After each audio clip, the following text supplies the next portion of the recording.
मूसा को, अब्राम को, और वक्त वक्त पर दानियल को भी कि अभिषेकित कट जाएगा। आपको याद होगा दानियल की पुस्तक में, लेकिन वो बच जाएगा। मैंने ये भी कहा था। तो कटीली ही झाड़ी क्यों? झाड़ी क्यों नहीं, या फिर कुछ और क्यों नहीं, कटीली झाड़ी क्यों? और साथ ही साथ दूसरा बता देता हूं कि झाड़ी जल रही है। ये क्या है? झाड़ी जल रही है, क्या है? थ्रोन ना? थ्रोन नहीं, not thrown. Okay, no problem. वापस आते हैं। लिखा है झाड़ी जल रही है, झाड़ी जल रही है, झाड़ी जल रही है, झाड़ी जल रही है। दोस्तों, ये क्या है? ये है परमेश्वर का न्याय। किसके ऊपर? यीशु के ऊपर। क्यों? मैं बताऊंगा। सबसे पहले आपके बीच में रख दिया हूं कि कटीली झाड़ी, जो कि दर्शाता है यीशु को। यीशु के सर पर कांटों का मुकुट रखा गया था, कांटों का मुकुट, याद रखिएगा। और साथ ही साथ झाड़ी जल रही है। यह क्या है? परमेश्वर का न्याय, परमेश्वर का गुस्सा, परमेश्वर का जजमेंट। लेकिन पूरा दिखाना था या उतरना था किस पर? एक ऐसी मनुष्य जाति पर जो आदम के टाइम से पाप करती आई है। आदम के टाइम से, यानी कि पहला पृथ्वी का व्यक्ति जिसका नाम है आदम, पाप पे पाप, पाप पे पाप करते आया है। और वहां पे हम देखते हैं कि मानव जाति को सजा मिलनी थी, लेकिन सजा नहीं मिली। किसको? मानव जाति को। उसके जगह पे परमेश्वर न्यायी है, सच्चा है और जस्टिस है, जिसके चलते क्या कहते हैं, उसकी जगह रिप्लेसमेंट, मनुष्य की जगह अगर कोई ले सकता है। बड़े ध्यान से सुनना मुस्लिम्स, बड़े ध्यान से सुनना बुद्धिस्ट, या जो क्या नाम है, यहूदियों, बहुत ध्यान से सुनना बात को। यीशु ने उस जगह को लिया जिसको कहते हैं मनुष्य की जगह पे एक परमेश्वर ही मर सकता है, क्योंकि मनुष्य ही पापी है, परमेश्वर पापी नहीं है। और इसीलिए बहुत ध्यान से सुनना, यीशु मसीह को मरियम का बेटा बनकर आना पड़ा, नहीं तो कोई जरूरत नहीं थी। यीशु मसीह मानव रूप लेकर पृथ्वी पर आया। उसकी वजह यही थी कि परमेश्वर के गुस्से को, परमेश्वर के न्याय को मनुष्य पर ना डाले। इसलिए तो लिखा है ना कि अगर कोई मसीह में है, वो नई सृष्टि है, मसीह में है, दंड की आज्ञा नहीं है। रोमियो 8:1 अगर आपने पढ़ा होगा। अब हम मसीह में हैं, अब हम पर दंड की आज्ञा नहीं है, पाप का हुक्म नहीं है। ये बातें बताती है क्योंकि यीशु पाप की जगह हमारे और आपकी पाप की जगह मर गया। क्या अद्भुत है। और जिसके लिए लिखा है, मूसा ने जब देखा कि झाड़ी जल रही है लेकिन भस्म नहीं होती, मैं वो भी रखूंगा आपको, लेकिन फिलहाल बात करते हैं झाड़ी जल रही है। यह गुस्सा है परमेश्वर का, यह न्याय है परमेश्वर का, यह परमेश्वर की वो तड़प है इंसान को बचाने की। इसको कहते हैं पैशनेट होना, इसको कहते हैं जलन रखना, इसको कहते हैं तड़प रखना कि कैसे बचाऊं, कैसे बचाऊं। वहां 6 लाख लोग थे, आज कितने लोग हैं मैं ये भी बताऊंगा। इनको कैसे बचाऊं, 2000 साल पहले कैसे बचाऊं। तो जिसके चलते परमेश्वर का न्याय, बड़े ध्यान से देखिएगा स्क्रीन के ऊपर, परमेश्वर का न्याय यीशु पर, परमेश्वर का न्याय यीशु पर। आप कहोगे पास से डैनियल कैसे? मैं आपको अभी कनेक्ट कर रहा हूं। आपको शायद याद होगा कि जब यीशु को क्रूस पे चढ़ाया गया, जैसे ही यीशु को क्रूस पे चढ़ाया गया, दोस्तों आप सभी जानते हैं कि एक ऐसा शब्द यीशु के मुंह से निकला। मत्ती 27:46, मैथ्यू 27:46 लिखा है, तीसरे पहर के निकट यीशु ने बड़े शब्द से पुकार पुकार कर कहा, एली एली लमा सबक्तनी, अर्थात हे मेरे परमेश्वर, हे मेरे परमेश्वर, तूने मुझे क्यों छोड़ दिया। परमेश्वर को एली, एलोहिम, एली एली ली एलोहिम, आपको याद आ गया होगा जी, हमेशा जुड़ता है। गैब्रियल, माइकल, लेकिन लूसीफर नहीं आएगा जी, इसलिए सोच समझ के नाम रखे थे परमेश्वर ने भी। वापस आते हैं इसके ऊपर। तो यीशु कहता है कि पिता तूने मुझे क्यों छोड़ दिया। तो पिता कहता है क्यों ना छोड़ूं तुझे, क्यों ना छोड़ूं, क्योंकि मुझे गुस्सा आ रहा है, मुझे न्याय करना है, मुझे एक प्रकार का जस्टिफिकेशन चाहिए। उसके बिहाफ में कौन आएगा? तब लिखा है कि झाड़ी कटीली थी, वहां परमेश्वर का गुस्सा। इस मेमने के द्वारा हमको पता चलता है कि यीशु मसीह के ऊपर वो न्याय दिखाया गया कुछ इस तरीके से, क्रूस के ऊपर बलिदान होकर। वाह, इस क्रूस के ऊपर बलिदान होकर मैं समझता हूं ऐसा दृश्य, ये दृश्य पूरी दुनिया तकरीबन जानती होगी। ऐसा शायद ही कोई होगा जो क्रूस को नहीं जानता, दूसरे शब्द में क्रॉस को नहीं जानता होगा। ऐसा शायद ही कोई होगा। आप किसी भी कंट्री में चले जाओ, आप किसी भी जाति धर्म को पूछिएगा, आपको अक्सर पता चल जाएगा। मैं समझता हूं कि मैं परसेंटेज दे देता हूं 99.9%, सिर्फ 1 पॉइंट को मैं छोड़ रहा हूं। शायद वो आदिवासी होंगे या फिर पूरी दुनिया से जो टोटल कनेक्ट नहीं है, कटे हुए हैं, जिनका सरकार से कोई लेना देना नहीं है, जो कि अपने भारत में भी अंडोबार निकोबार में कम से कम 47 ऐसे महाद्वीप हैं या फिर ऐसे आइलैंड हैं जहां भारत सरकार भी नहीं पहुंची है। मैं वो 1 पॉइंट उनको दे रहा हूं। उनको नहीं पता होगा शायद, लेकिन पता क्या है ये 99.9% को कि क्रूस का मतलब होता है क्रिश्चियन। मैंने जानबूझ के क्रिश्चियन बोला जी। जिसको भी पूछो अगर क्रॉस है, कहते ये क्रिश्चियन है, क्रिश्चियन, क्रिश्चियन आ रहा होगा समझ में जी।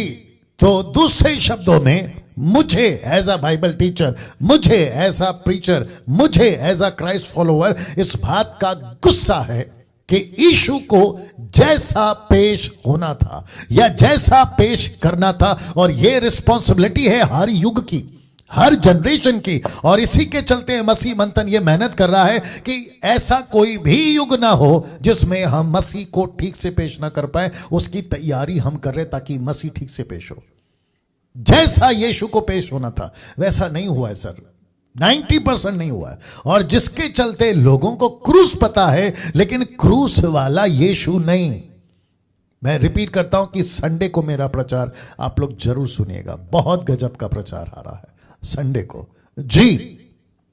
वापस आते 645 लोग जुड़ गए। आप सभी को रिक्वेस्ट करता हूं कि वॉच पार्टी करिए, शेयर करिए, कनेक्टेड रहिए, और जितनी तादाद में जुड़ सकते हैं जुड़िएगा। और जितने एडमिन्स हैं और जितने ऑनलाइन प्रीचर्स हैं फ्राइडे के, सैटरडे के, संडे के, आप सभी को भी मैं रिकॉग्नाइज कर रहा हूं यहां पे, क्योंकि आपके जो कमेंट्स हैं मैं उसको देख रहा हूं। सिस्टर निर्जला जी, प्रेज द लॉर्ड, आप सभी को हम देख रहे हैं, ठीक है ना। या ब्रदर नरेंद्र, आपको भी हम देख रहे हैं, सबको देख रहे हैं जी। वाह, वापस आता हूं।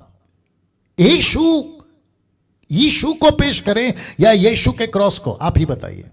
मैं रिपीट करता हूं, 1 कोरिन्थियन चैप्टर 1 वर्स 23 निकालो। 1 कोरिन्थियन हिंदी में 1 कोरिन्थियन 1:23, 1 कोरिन्थियन चैप्टर 1 वर्स 23। मैं रिपीट करता हूं, क्रूस को पेश करें या यीशु को।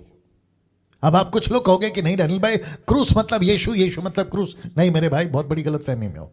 यहां पे क्या लिखा है देखो, पौलुस कहता है परंतु हम तो उस क्रूस पर चढ़ाए हुए मसीह का प्रचार करते हैं, नॉट क्रूस का।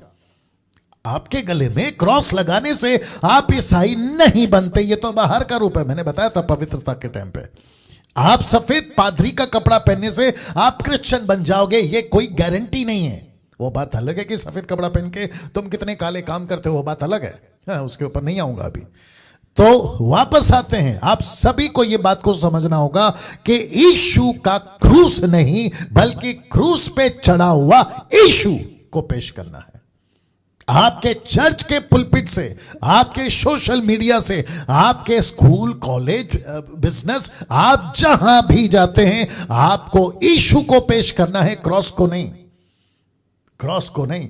तो वापस आते हैं, लेकिन परमेश्वर ने मूसा को इसी जलती झाड़ी में दर्शन दिया और लिखा है कि जल रही है। लेकिन इसको शांत किसने किया? तब से लेकर अब तक इसको शांत किया इस बलिदान ने, जिसको कहते हैं यीशु का बलिदान। और जिसके लिए लिखा यीशु कहता है मुझे क्यों छोड़ दिया, तो परमेश्वर कहता है कि यह मेरा न्याय है जो मैं मनुष्य पे नहीं डाल सकता। वाह, एक गजब की चीज आ रही है। आई थिंक अभी बोल देता हूं। आपको पता है जब परमेश्वर ने आपको बनाया, मानव जाति को नहीं पूछा, अदम को जब बनाया नहीं पूछा, हव्वा को जब बनाया नहीं पूछा, आप जब पैदा हो रहे थे आपने भी या आपके माता पिता ने भी आपको नहीं पूछा, आप पैदा होते चले गए, पैदा होते चले गए, पैदा होते चले गए। लेकिन जैसे ही आदम गलती करा, परमेश्वर ने उसको नहीं पूछा, बहुत ध्यान से सुनना, बड़ी गजब की बात बोल रहा हूं, उसको नहीं पूछा गलती तूने की है, पेनल्टी कौन भरेगा, उसको नहीं पूछा। परमेश्वर ने कहा बेटा मैं जानता हूं कि तू पेनल्टी नहीं भर सकता, तो मनुष्य को बिना पूछे, हिंदू हो तुमको बिना पूछे, मुसलमानों तुमको बिना पूछे, बुद्धिस्ट, पारसी, आदिवासी, यहूदी, पृथ्वी के जितने भी धर्म आप जिसको भी लेके चलते हो, बड़े ध्यान से सुनना, आपको नहीं पूछा कि तुम पेनल्टी भरोगे, आपको बिना पूछे परमेश्वर ने खुद अपनी पेनल्टी यहां पे भर दी। आपके बदले में पेनल्टी, जुर्माना, जो गलतियां की है उसका जुर्माना आपसे नहीं पूछा, बल्कि यहां खुद परमेश्वर ने मानव को पूछे बिना खुद पे कर दिया। बस वो अब कह क्या रहा है मालूम है, गलती करिए ना, मेरे पर विश्वास करो कि तुम्हारी कीमत चुका दी है, गलती करिए है ना, पाप करा है ना, कबूल कर लो कि तुम्हारे पाप यीशु मसीह ने ले लिया है, दैट्स इट, खत्म, खेल खत्म। ये पृथ्वी, माय गुडनेस गेट रेडी, ये पृथ्वी टिकी है इस एक बलिदान की वजह से। आपका जो सूरज निकलता है ना, जिसको तुम सूर्य प्रणाम करते हो सुबह उठकर, ये जो सूरज है ना, इसको एक बार पूछ लेना माइक देकर कि भाई तू किस मेहरबानी से आता है और किसकी वजह से टिका है, तो ये इसी का नाम लेगा जिसका नाम है यीशु।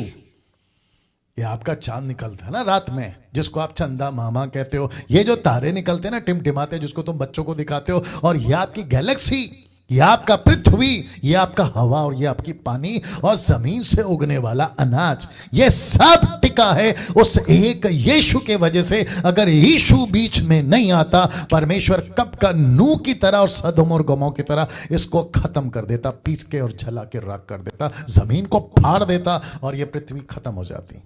वाह, इसलिए तो लिखा है कि मुझे क्यों छोड़ दिया, यीशु कहता है एली एली लमा सबक्तनी, मुझे क्यों छोड़ दिया पिता परमेश्वर। पिता कहता है कि मेरा गुस्सा, देख नहीं रहे हो झाड़ी कैसे जल रही है, कैसे जल रही है, ये गुस्सा है, ये जजमेंट है, ये न्याय है परमेश्वर का। और परमेश्वर कहता है कि मैं आदम को नहीं दे सकता क्योंकि वो उसके काबिल नहीं है।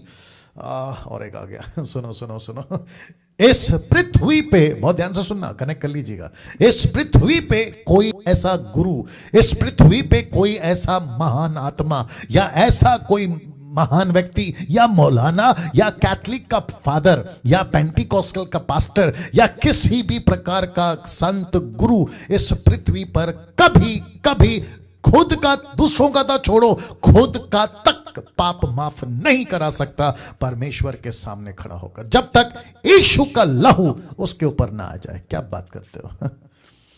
वाह, कैसा लग रहा है? मैंने पूछा कैसा लग रहा है? आप अपनी प्रतिक्रिया देते रहें, बट साथ ही साथ आप खुद सोचिए। मैं फिर कहता हूं, हाँ बहस करो, आर्ग्यूमेंट करो। डैनियल भाई ऐसे कैसे बोल सकते हो, हमारा वाला, उसका वाला, इसका वाला, लाल वाला, पीला वाला, नीला वाला, आप समझ रहे हो हमारा क्या? फिर उसने तो ऐसा हमको सिखाया, इसने तो हमको ऐसा सिखाया। एक ही प्रश्न पूछना, इसकी शुरुआत कहां से हुई, इसका फाउंडेशन क्या है, इसका तथ्य क्या है, सच्चाई क्या है, यीशु की तथ्य क्या है पता है, फाउंडेशन, यीशु की सच्चाई क्या है पता है। मानव जाति बना भी नहीं था, परमेश्वर ने प्लान बी बना के रखा था कि जैसे ही मनुष्य गलती करेगा, मेरे पास में एक ऐसा मसीह है जिसकी भविष्यवाणी सृष्टि के बनने से पहले आई है। क्या बात करते हो? आदम पाप भी नहीं किया था, परमेश्वर ने बोला कि प्लान बी मेरे पास में है, मसीहा मरेगा क्रूस के ऊपर। मैं फिर कहता हूं, इस पृथ्वी पर ऐसा कोई केमिकल, ऐसा कोई पाउडर, ऐसा कोई इंजेक्शन, टैबलेट, कैप्सूल नहीं बना है, वैक्सीन नहीं बना है। कोरोना से तुम्हारा वैक्सीन काम कर जाएगा, HIV पे तुम्हारा वैक्सीन काम कर जाएगा, इलाज कर जाएगा, लेकिन तुम्हारे पाप पर कोई प्रकार का पानी, किसी प्रकार का पेड़ पत्ता, पूजा थाली, नारियल नहीं काम करेगा, बत्ती या अगरबत्ती। अरे ये ना बात समझ में, ये सिर्फ यीशु का लहू। मैं फिर कहता बहस करो, कोई मतलब नहीं है तुम्हारे बहस करने से। अगर तुम, एक पार्टी कहती है कि जो पृथ्वी है ना वो 4 कोना है, 4 कोना इंग्लिश में क्या कहते हैं, 4 कोना, ट्रायंगल, एंगल, क्या बोलते हैं उसको, हाँ। और एक ग्रुप कहता है गोल है। अब मुझे बताइए, जो कहता है स्क्वायर है, 4 कोना है, उसका क्या करेंगे? हंसी नहीं आएगी। जगत जानता है कि पृथ्वी गोल है, हद हो गई यार। बहस करो ना, करो। आज गुरुवार है, माफ करें, आज शुक्रवार है, बहस करो ये कि नहीं आज शनिवार है। तुम्हारी जिंदगी खत्म हो जाएगी या तुम्हारी किताबें खत्म हो जाएगी, प्रूफ नहीं कर पाओगे कि आज सैटरडे बल्कि आज फ्राइडे है। क्या बात करते हो यार। या सोचिए, जो सच है वो सच है, इसको कोई माइक का लाल झुठला नहीं सकता, नहीं झुठला सकता। आप बहस करो, कोई मतलब नहीं है। अरे तुम्हारे पीछे वाले खत्म हो गए, तुम क्या बात करते हो। यीशु था, यीशु है, यीशु रहेगा। मैं वापस कह रहा हूं, यह तथ्य है, यह फाउंडेशन है। कई ज्योतिष जो यीशु को नहीं मानते थे, कई ज्योतिष जो यहोवा को नहीं मानते थे, अन्य जाति थे, वो कौन से देवता को मानते थे, बाल को, नीले को, पीले को नहीं पता, लेकिन उन्होंने भविष्यवाणी की है कि यहूदा के गोत्र में, जो कि अभी 25 दिसंबर को पूरी दुनिया जिसको कहती है नाताल, बड़ा दिन, क्रिसमस कहती है, वो भविष्यवाणी कर चुके थे। यशायाह 600 साल पहले यह भविष्यवाणी कर चुका था कि एक मसीहा पैदा होगा और वो मसीहा मानव जाति के लिए मरेगा। तो जलती झाड़ी गुस्सा किसने शांत किया? यीशु ने। न्याय किसने लिया? किसके ऊपर आया? यीशु के ऊपर आया। कैसे होता है साबित? यह वचन।